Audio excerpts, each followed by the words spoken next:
Hello friends, I am Dr. Anjum Rashid. In this video, I will talk about Pediatric Tumor Lysis Syndrome. Tumor lysis syndrome is the most common life-threatening emergency in childhood malignancies. It occurs when cancer cells break down either spontaneously or after the start of cytotoxic chemotherapy and release their intracellular contents into the bloodstream.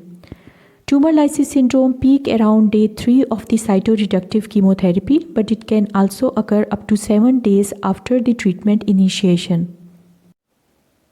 Clinical syndrome of tumor lysis syndrome is characterized by hyperuricemia, hyperkalemia, hyperphosphatemia, hypocalcemia, and acute kidney injury. Risk factors for tumor lysis syndrome include a bulky tumor with a high proliferative rate, hyperleukocytosis, high lactate dehydrogenase level, elevated uric acid level, massive organ involvement, chemosensitive tumors, and pre-existing renal disease. Hyperuricemia is due to cell DNA breakdown. Uric acid and also hypoxanthine, which are produced in this process, crystallize and obstruct the renal collecting system and can lead to acute kidney injury. Hyperkalemia is due to cytosol breakdown. It usually occurs 12 hours after the start of chemotherapy and occurs prior to hyperphosphatemia. Hyperphosphatemia is due to cellular protein breakdown and it usually occurs 12 to 24 hours after the start of chemotherapy. Hypocalcemia is secondary to this hyperphosphatemia because of formation of intravascular calcium phosphate salts. There is metastatic calcification in different tissues and the crystallization of calcium phosphate in renal tubules result in acute kidney injury. So, acute kidney injury in tumor lysis syndrome is due to uric acid nephropathy, acute nephrocalcinosis, and precipitation of hypoxanthine.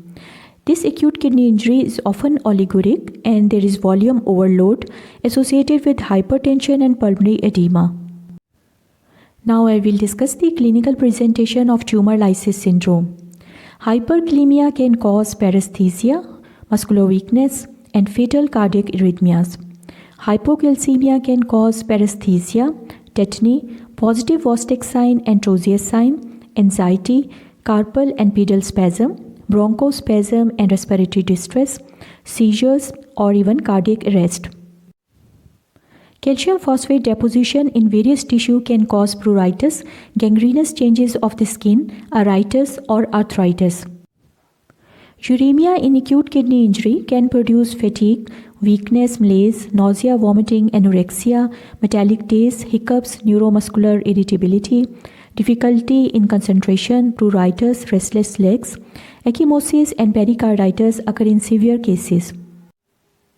Now, volume overload in acute kidney injury leads to dyspnea, pulmonary rales, edema, and hypertension. Elevated uric acid level leads to lethargy, nausea and vomiting, arthralgia, and renal colic. Pediatric tumor lysis syndrome has been classified into laboratory and clinical type.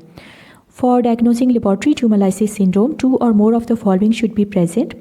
Uric acid more than upper limit of the normal for age, serum potassium equal to or greater than 6 milliequivalent per liter, serum phosphorus equal to or greater than 6.5 milligram per deciliter, and serum calcium less than or equal to 7 milligram per deciliter. All these laboratory abnormalities must be present during the same 24-hour period and within 3 days before or up to 7 days after the start of chemotherapy.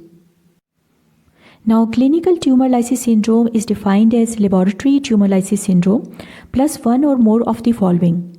Serum creatinine greater than or equal to 1.5 times the upper limit of normal for age, cardiac arrhythmia or sudden death, seizures, or neuromuscular instability.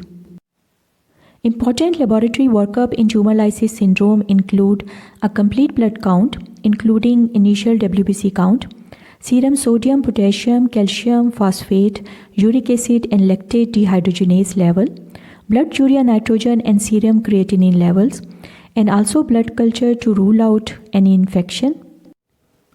Urine pH should be monitored and urine microscopy may reveal hematuria or urinary sediments.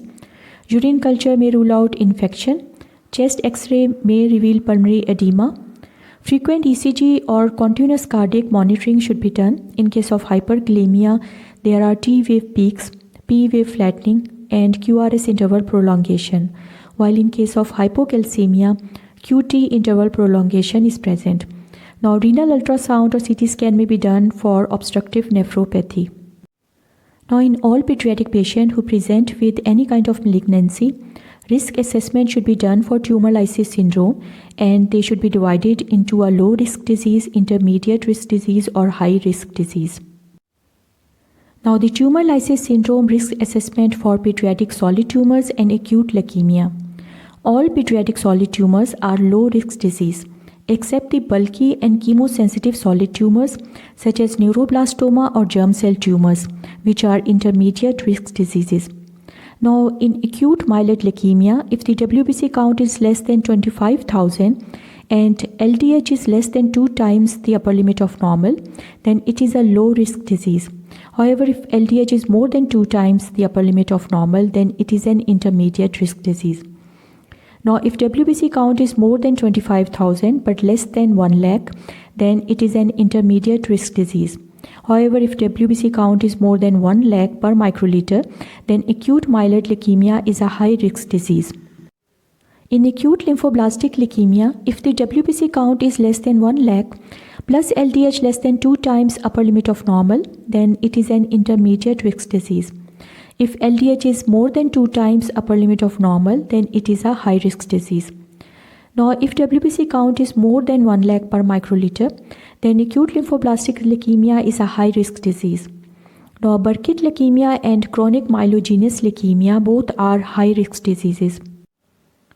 Now, the tumor lysis syndrome risk assessment for pediatric lymphomas. Hodgkin lymphoma is a low risk disease. Anaplastic large cell lymphoma stage 1 and 2 is a low risk, while stage 3 and 4 is a intermediate risk disease. Diffuse large B cell lymphoma stage 1 and 2 is a low risk, while stage 3 and 4 with LDH less than 2 times upper limit of normal is intermediate risk, while with LDH more than 2 times upper limit of normal is a high risk disease. Now, in case of Burkitt lymphoma and lymphoblastic lymphoma, early stage with LDH less than 2 times upper limit of normal is intermediate risk disease. And if LDH is more than 2 times upper limit of normal, then it is a high risk disease. And advanced stages are also high risk diseases. Now, the management. Patients who are at intermediate or high risk for tumor lysis syndrome should be given continuous intravenous hyperhydration of 1.5 to 2 times the maintenance intravenous fluids, and potassium should not be added. Now, it is important to maintain urine output of 3 to 5 milliliter per kilogram per hour, and for this loop diuretics may also be used. If oliguria occur or persist, then the patient should be evaluated by a pediatric nephrologist and dialysis should be considered.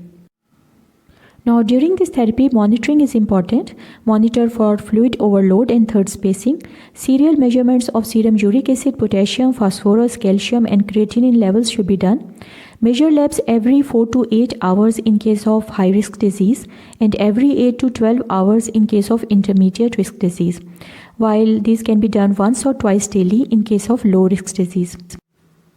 Allopurinol is a xanthine oxidase inhibitor and inhibits the formation of uric acid. It is the first line of therapy for patients with intermediate risk disease or high risk disease with normal or mildly elevated serum uric acid level. Oral dose is 100 mg per meter square per dose every 8 hours or 10 mg per kilogram per day divided every 8 hours. Now, second important drug in tumor lysis syndrome is resburicase. It is a recombinant urate oxidase which converts uric acid to water-soluble allantoin which is excreted in urine. Its dose is 0.1 to 0.2 mg per kilogram intravenously as a single dose. Indications are high serum uric acid level more than 8 mg per deciliter or a rapid increase in uric acid level, that is 25% increase from baseline, or a suboptimal response to hyperhydration and allopurinol therapy. Now, the management of hyperkalemia. Avoid parenteral and oral supplementation of potassium. It is also important to review patient drug list because some drugs can cause hyperkalemia. These include digoxin, beta blockers, mannitol, verapamil, AC inhibitors or non-steroidal anti-inflammatory drugs. Now, patients who have ECG finding of peak T wave or QRS widening or serum potassium level of more than 6 milliequivalent per liter should be monitored for arrhythmia in intensive care unit. Emergency intervention for life-threatening hyperkalemia include intravenous calcium gluconate, glucose and insulin infusion, beta-adrenergics, optimization of potassium excretion in urine with loop diuretics or gut with sodium polystyrene sulfonate.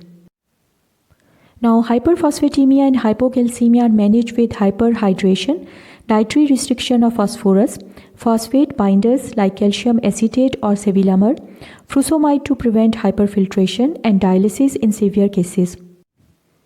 In tumor lysis syndrome, it is important to avoid parenteral calcium unless there is symptomatic hypocalcemia or hyperkalemia-induced arrhythmias.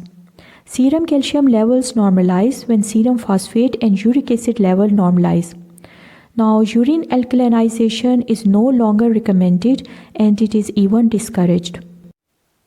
Thanks for watching this video. Please like, share, comment and subscribe to my YouTube channel.